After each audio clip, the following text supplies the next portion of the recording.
Using the Wi-Fi status menu on Mac. On your Mac, you can use the Wi-Fi status menu in the menu bar to connect to or disconnect from a Wi-Fi network, including your personal hotspot, turn Wi-Fi on or off, and get details about your Wi-Fi connection. Show or hide the Wi-Fi status icon in the menu bar. On your Mac, choose Apple Menu, System Settings, then click Control Center in the sidebar. You may need to scroll down. Click the pop-up menu next to Wi-Fi on the right, then do one of the following. Show the Wi-Fi status icon. Choose Show in menu bar.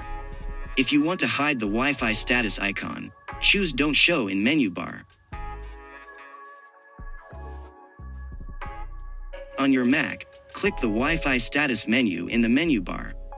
Here turn Wi-Fi on or off. Connect to a Wi-Fi network. On your Mac, click the Wi-Fi status menu in the menu bar. Do one of the following. If the Wi-Fi network you want to connect to appears in the Personal Hotspot or Known Networks section, click the network name. When connected to your desired network, the Wi-Fi icon will be illuminated with the color blue. If the Wi-Fi network you want to connect to doesn't appear in the Personal Hotspot or Known Networks section, click Other Networks, then click the network name.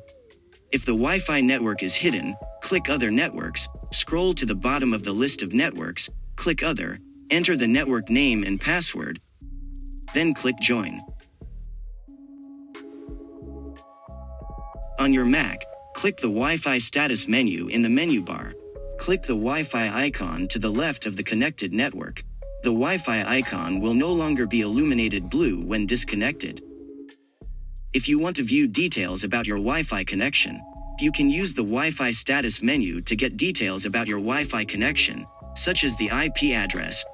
On your Mac, click the Wi-Fi status menu in the menu bar, then view the information below the Wi-Fi network you're connected to.